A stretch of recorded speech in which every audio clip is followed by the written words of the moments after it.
Selamat malam, salam sejahtera, salam Malaysia Madani.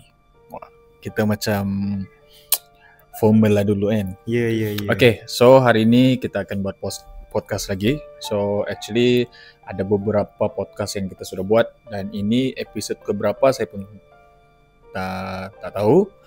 Tapi nanti kita bagi tahu di bawah nih. Yeah. So kali ini special sikit. Special apa? Kalau kamu tengok podcast sebelum-sebelum ni memang kita jemput solo-solo.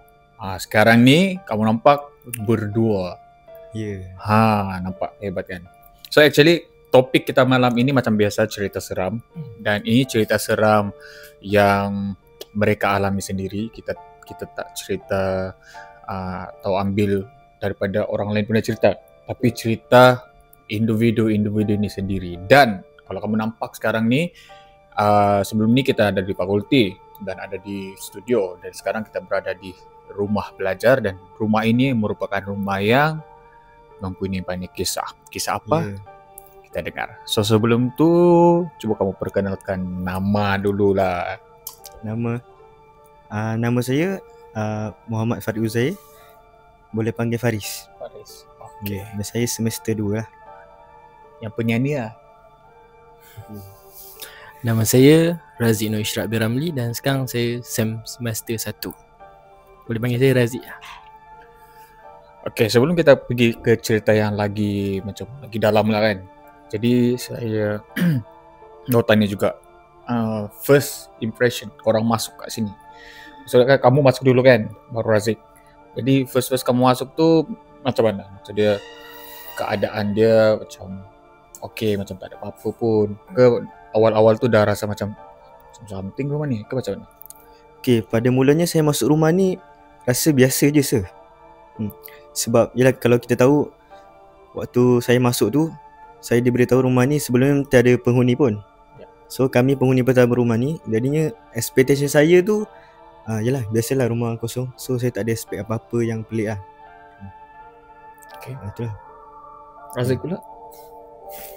Untuk saya, pada permulaan saya masuk sini, saya tak expect rumah ni akan terjadi benda-benda yang menyeramkan ke, sebab sampai sini diorang dah ada kan. Kita dikelilingi dengan orang-orang yang dah stay rumah ni, budak-budak ni, jadi tak terfikir benda tu akan terjadi kat sini. Sebab mungkin kamu masuk first kamu nampak macam semua muka-muka soleh. Ya.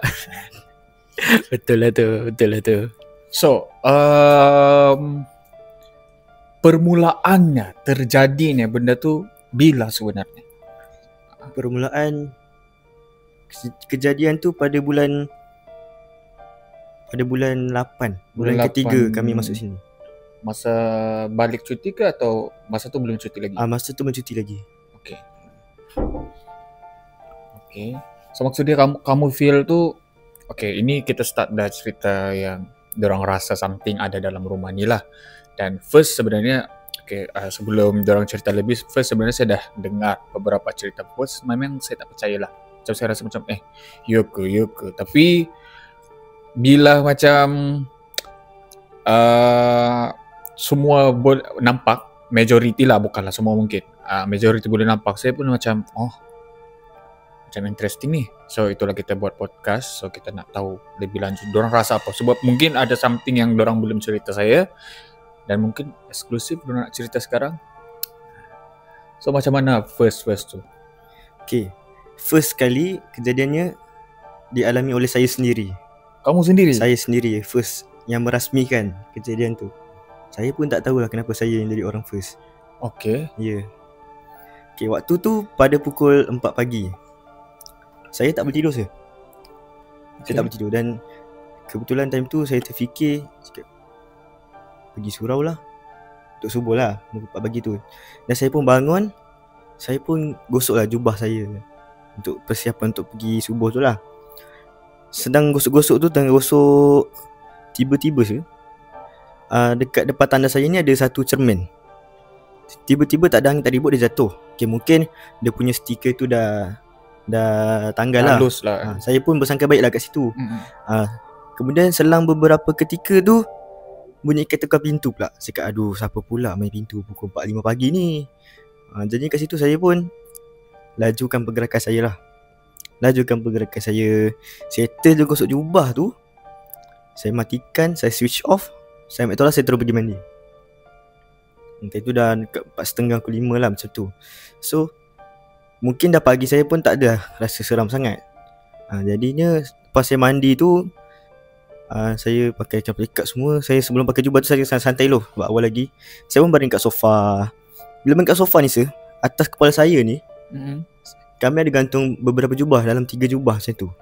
Ikut logik akal, penyangkut tu kalau tanggal dah confirm jubah tu jatuh. Tapi ni penyangkut tu still lagi ada dan jubah tu jatuh. Time tu saya tak kipas, tak buka muka kamu. Ya. Saya tengah baring, jubah kat atas ni jatuh. Ya. Saya ingat saya jatuh ni tanggal ke kan. Saya pun check. Dia punya penyangkut tu elok lagi. Dan saya tak buka aircon, saya tak buka kipas. Sebab sejuk. Saya pun fikir, alamak. Saya pun naikkan jubah tu. Saya siap-siap saya terus keluar. Itu first lah. Itulah kejadian first yang saya alami. So pada ketika tu saya tak fikir benda-benda yang negatif pun. Sebab yelah mungkin dah pagi. Mungkin benda tu normal lah kan. So normal. tak terfikir mungkin. Dan benda tu macam first time. Ya, itu first time. So okay, itu cerita first dari kamu lah kan. Itu cerita first. Jadi saya nak dengar dari Razik pula. Okay, dari Razik. So macam mana first kamu feel benda tu ada, atau kamu feel macam something happen dalam rumah ni? Cuba share sikit. Okay, cerita saya yang pertama selepas cuti SEM. Waktu cuti SEM saya balik paling awal disebabkan saya pegang kunci rumah ni. Diorang semua balik, saya balik paling last dan saya pegang kunci rumah ni. Dan saya datang sini around pukul 4 lebih petang. Saya masuk mani. Waktu saya buka pintu, saya dah rasa pelik disebabkan if kita tinggal rumah tu lebih daripada 3 ataupun 3 hari lebih, ada menaikkan duduk kan. Kita tahu benda tu. Waktu saya masuk tu, saya dah rasa pelik. Saya macam tak sedap. Rasa macam berat je hati nak masuk. Tak apa, kita teruskan masuk. Okay, masuk macam biasa. Letak barang apa semua. Petang tu pergi turun, pergi makan apa semua kan. Lepas tu malam tu naik, kita solat maghrib. Solat maghrib Alhamdulillah tak ada apa jadi. Saya buka semua lampu ni, saya buka. Solat maghrib. Solat isyak ni, dia ada benda terjadi. Waktu saya tengah solat isyak, saya dah rakaat ke 4, time rukuk. Time terukuk. Saya rukuk, saya i'tidal, saya nak sujud, saya dengar bunyi something kat dalam bilik air. Bilik air. Kat dalam bilik air. Okay. Dia bunyi, kalau bunyi setakat macam jatuh barang, okay, kita boleh terima lagi, mungkin ada benda kan, macam lipas ke tikus ke kan. Ni tak, dia bunyi air. Dia bunyi air pancut tu, shower tu, orang buka. Dia memang betul buka. Saya okay. Waktu saya dengar tu, kita time tengah solat kan, jadi tak khusyuk lah kan, sebab asal pula bunyi air tiba-tiba ni, mana ada orang lain rumah ni. Lama ke dia sekejap Waktu je, saya macam berlalu macam tak, tu? dia stay. Benda tu stay. Saya tengah sujud tu, saya fikir, aku seorang dalam rumah ni, budak-budak lain tak balik lagi. Faris malam ni baru dia balik. Cakap macam tu, tak apa, saya habiskan solat dulu. Saya ambil phone, saya pergi kat dalam, saya buka group, saya buat video note.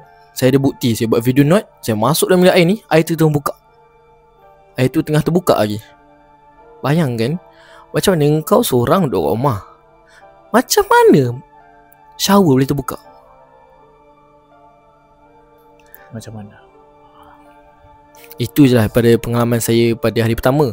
Hari pertama yang saya kena kacau tu lah. Dan saya pun tutup. Dan lepas tu Alhamdulillah, saya pergi ambil Faris. Malam tu dia balik, tak ada apa yang jadi.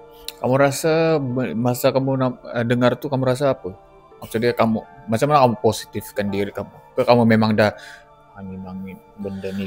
Sebagai orang Islam, kita tahu kalau kita kena ganggu dengan satu benda, kita masih ada Allah. Jadi kita berzikir.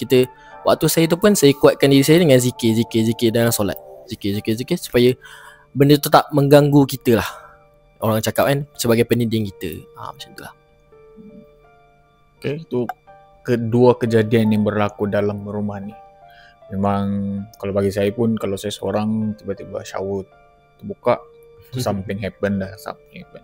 Jadi okay, itu cerita yang kira kedua lah kan.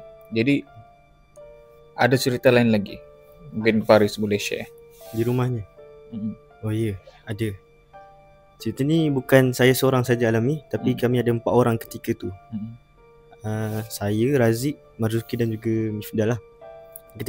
Ketika itu pada pukul 3 pagi, kami berempat ni tak boleh tidur saya. Memang tak boleh tidur. Malam tu Jam berapa? 3 pagi lebih kurang. 3 pagi. Okey. So 3 pagi korang lebih dah. buat apa? Korang kat ruang tamu ke dalam bilik ke? Kat ruang tamu ni. Okey. Tempat kita duduk ni. Ya. Saya dan Razik ketika tu duduk atas sofa. Razik dan Marzuki dan Mifdal duduk bawah. Kami pun bercerita lah tentang masalah hidup. Kita bercurhat lah orang kata, curahan hati. Faham.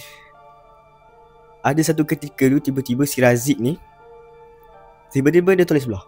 Dia toleh menghala ke Sekejap, bilik. Razik tu dia ada atas sofa Ya, saya dengan Razik atas sofa. Okey. Tiba dia toleh ke belah kiri menghadap bilik lobi tu. Mm-mm. Lepas tu saya pun toleh ke dia. Dia pandang saya balik. Dia tanya, kau nampak ke? Saya cakap,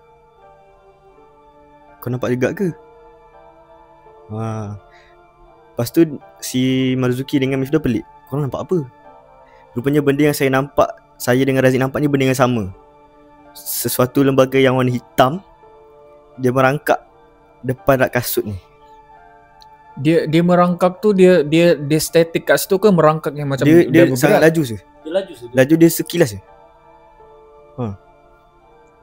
Mungkin kalau dia seorang yang nampak, mungkin kita akan beranggapan tu dia punya imajinasi lah. Dah penat kan, dah Ya, sungguh bayangan. penat. Tapi saya dengan dia nampak benda yang sama. Boleh tak bagi tahu, yalah, macam kita pun curious, macam bagi tahu kalau masih ingat lah dia punya bentuk macam mana. Bentuk Mungkin dia- korang nampak rupa dia ke apa semua, cuba ada tak? Kita Dia- pun nak tahu juga. Bayang dia seorang yang tua. Dia macam bayang-bayang je. Tapi badan tu badan seorang tua. Dan dia merangkak. Dia merangkak dengan sangat laju lah. Dia menuju ke bilik. Dan selepas tu Marzuki dan Mifdal terus terdengar bunyi dalam bilik. Bunyi apa? Bunyi apa? Gayung. Macam gayung. Gayung Gayung air tu Ha? dia ketuk-ketuk. dalam bilik. Ya, dalam bilik. Sebelum Marzuki dengan Mifdal bunyi bersuara, si Razik dah ajak saya masuk bilik. Saya cakap nanti dulu. Pak dulu. Jangan terus masuk bilik. Lepas tu baru si Marzuki dengan Mifdal perasan bunyi tu. So kat situ itulah antara kejadian yang bagi kami agak menyeramkan lah. Goyang.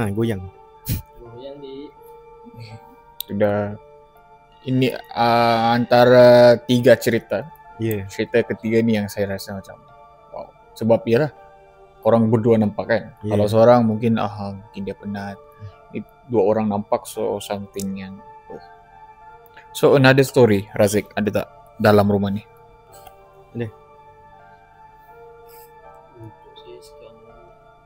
Tak ada. Oh ya sir. Lepas tu saya nampak pintu lobi kami ni, kalau korang nak tahu, dia cermin, dia sliding. Dan pintu sliding tu sir, ada satu ketika ni